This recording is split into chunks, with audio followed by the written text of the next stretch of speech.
We work with over nearly 3,500 ex-offenders each year across a broad portfolio of services, which includes 75 accommodation-based settings and 19 non-residential floating support services, which are commissioned by many of you within this room, as well as the local authority and through central government. We have a highly specialised knowledge of the particular issues faced by both young and female offenders in particular, and how tackling these issues appropriately not only delivers sustainable outcomes, but can also minimise other costs to the public purse. For example, reducing the number of children that are being taken into local authority care each year. In Bass, over the last 12 months in particular, we have seen approximately 91% of our service users move on to settled and secure accommodation. Given the significant upward pressure on prison places, our referral figure, which currently stands at just over 5,500 referrals, has played its own part in keeping the system afloat.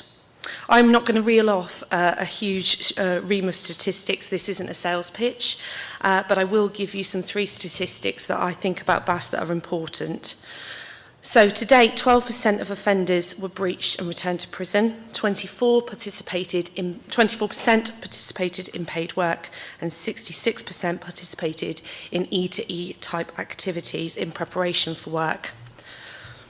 We live in a modern culture which reveres the next best thing. It's exciting, it's fun to read about, talk about, write about, learn about and to be part of, and that's exactly how the criminal justice sector feels right now. The spending review set out a 23% reduction in the Ministry of Justice departmental budget, equivalent to a 1.9 billion real terms cut over the life of this Parliament. The burning platform of budget restraint has revitalised the public services debate and led to innovative forms of delivery.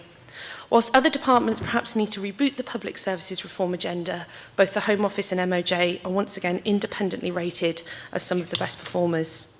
Just a couple of weeks ago, the independent think tank Reform even made the Justice Secretary one of its reformers of the year in the publication of its 2012 scorecard of the Coalition's performance.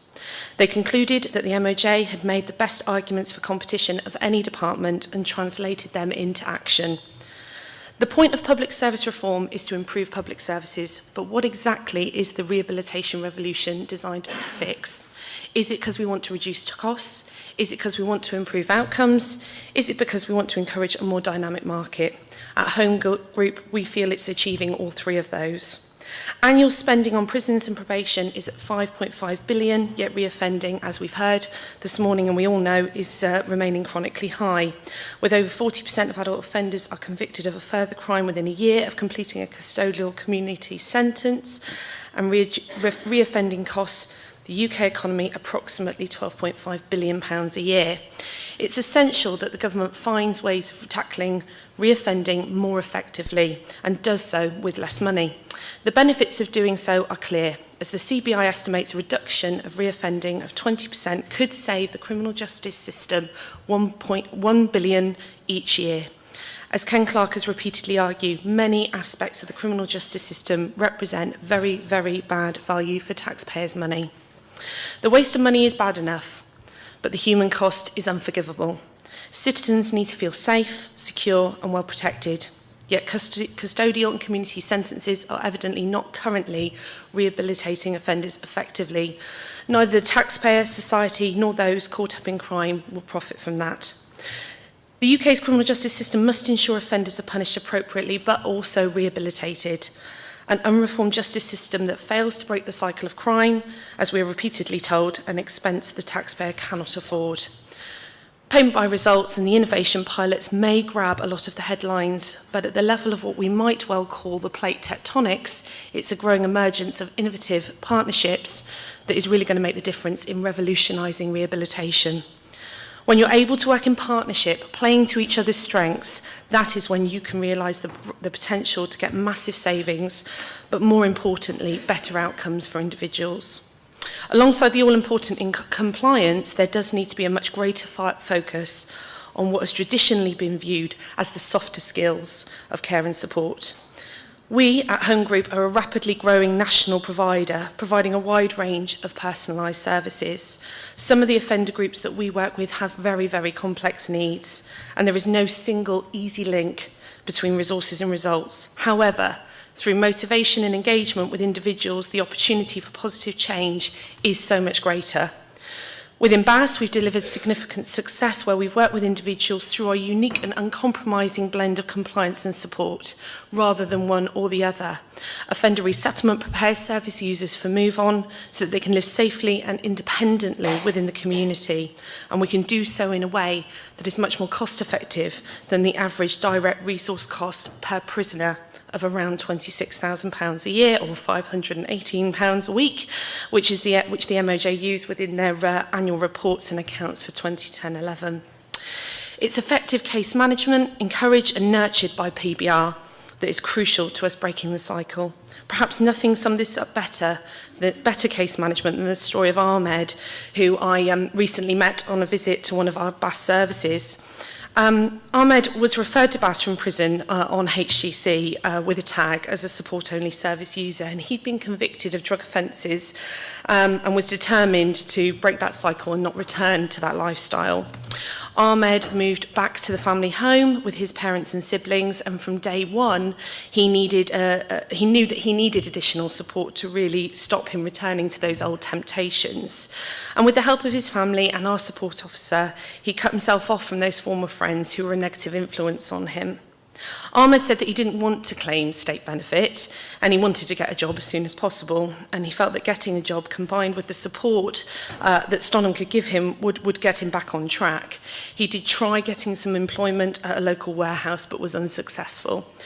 Ahmed was offered help by a support officer in finding a job, searching on the internet, completing CVs, job coaching, interview coaching, and after a short while he was offered a job as a waiter. The nature of the job meant that he had to work very unsociable and late hours, so the support officer worked with the prison to vary the hours on his tag, and this was approved. His HCC licence has now finished and he's enjoying work full-time. That story shows how we've helped someone who didn't need accommodation, but the nature of our work means a great many more do. We recognise that the lack of stable accommodation can lead to a chaotic lifestyle and in some cases will increase reoffending rates. Our aim is to work with offenders and defendants to use our service and give them a more stable base to move on from. As I said earlier, 91% of our service users have moved on to settled and secure accommodation, often reconnecting with family links in the process, enabling children to be reunited with their parents where that's seen as being appropriate.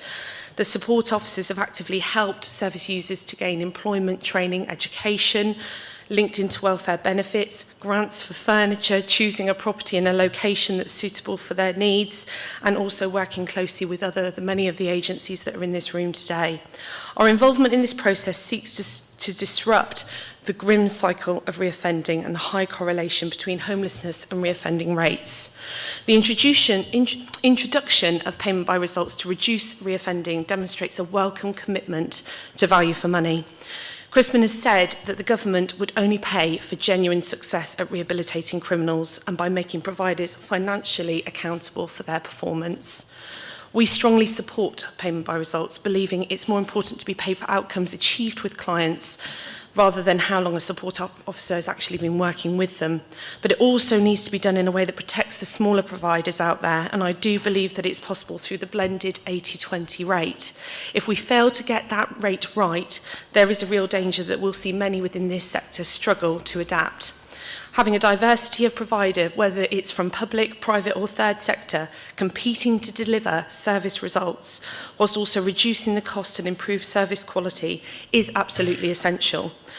We do recognise that the DWP pilot scheme has by default become the model for other government initiatives, but I believe that the evolution of performance measurement under the Welfare to Work programme within the US has provided us with some more concrete examples from which we need to learn lessons.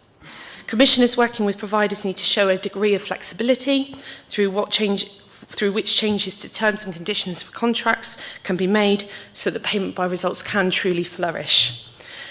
There is not yet a fully formed non-public sector market in the UK providing criminal justice services, and the state has a significant significant market-making role to play in bringing together the various specialists to achieve closer integration.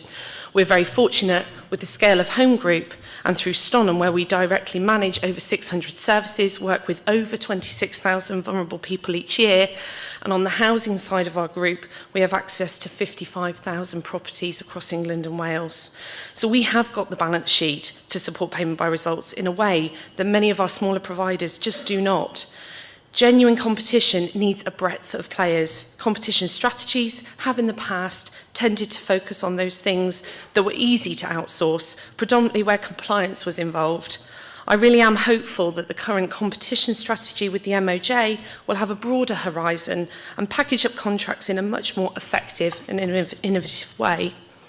However, whilst the Ministry of Justice has made important progress on value for money and single greatest driver of inefficiency in siloed budgets remains virtually untouched, the rollout of community budgets for families of multiple needs is a great step, but represents a minute proportion of the overall justice budget. Real value for money will come from an integrated justice system in which budgets and information are determined not by departmental silos, but by local leaders, local authorities, and with the new police and crime commissioners both playing a principal role. It's easy to become jaded and cynical. After all, if removing the siloed mentality was easy, well, we would have done that quite some time ago. Transforming public services is no easy task. However, every so often, amid the hurly-burly of politics, a moment comes. This is not just a deep recession that can be subdued by a generous helping of conventional policy tools. It forces us all to question the assumptions we once held with casual rigidity.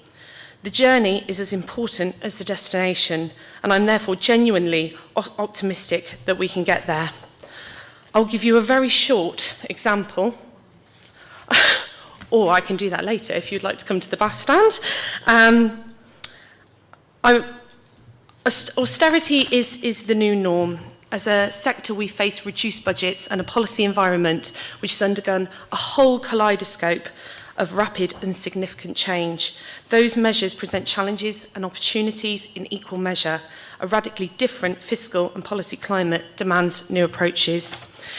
It's fair to say it is a daunting task, but at Stonham and Home Group, we see ourselves as a solution-based provider. We therefore believe that the next step surely is not to rest, but to press forward. Thank you.